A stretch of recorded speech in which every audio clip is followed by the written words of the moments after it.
शिमला की वादियों में एक छोटे से कैफे का मालिक कबीर अपने गिटार के सुरों में खोया रहता है। उसके कैफे में अक्सर पर्यटक आते हैं, लेकिन उसका मन किसी को देखकर पहली बार ठहरता है जब मीरा, जो एक लेखिका है, वहां आती है। मीरा कैफे में बैठकर अपनी डायरी में कुछ लिख रही होती है। कबीर उसे देखता है और गिटार उठाकर गुनगुनाने लगता है। तेरे लिए हम हैं जिए, होठों को सिए। मीरा मुस्कुराती है और कहती है, क्या यह गाना मेरे लिए था? कबीर शर्माते हुए हाँ कहता है। मीरा और कबीर की दोस्ती शुरू होती है।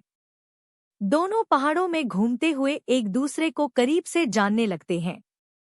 एक दिन मीरा बर्फ में फिसल जाती है और कबीर उसे संभालते हुए गाता है, तुमसे मिलना बात बन गई। मीरा कबीर की सादगी और संगीत से प्रभावित होकर उससे प्यार करने लगती है, लेकिन वह अपने दिल की बात कहने में हिचकिचाती है। एक शाम दोनों कैफे में अकेले होते हैं और कबीर मीरा को गिटार पर सुर छेड़ते हुए गाता है, तुझे देखा तो ये जाना सनम। मीरा मुस्कुराती है और जवाब में गुनगुनाती है, साजन जी घर आए। मीरा का परिवार शिमला में होता है, लेकिन उसका असली घर मुंबई है। वह लौटने का फैसला करती है, क्योंकि उसे अपनी नई किताब की तैयारी करनी है। जाने से पहले वह कबीर से कहती है, मेरा इंतजार करना। कबीर उसे छेड़ते हुए गाता है, संदेशे आते हैं। मीरा मुंबई चली जाती है, लेकिन शिमला की यादें और कबीर का प्यार उसे हर पल याद आता है।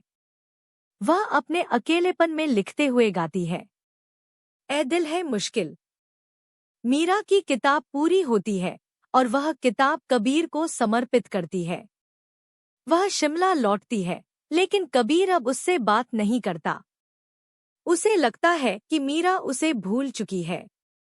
मीरा उसे मनाने के लिए कैफे में सबके सामने गाती है, सुन साथिया।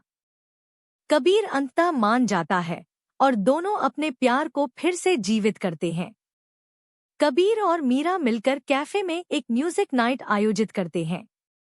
वहां दोनों मिलकर गाते हैं, तुम पास आए, यूं मुस्कुराए। सब कुछ ठीक हो जाता है। उनकी प्रेम कहानी संगीत की तरह सुरीली हो जाती है। मीरा और कबीर शादी करते हैं। उनकी शादी में गाना होता है, मौसम है सुहाना। दोनों प्यार, संगीत और खुशियों के साथ अपना नया जीवन शुरू करते हैं।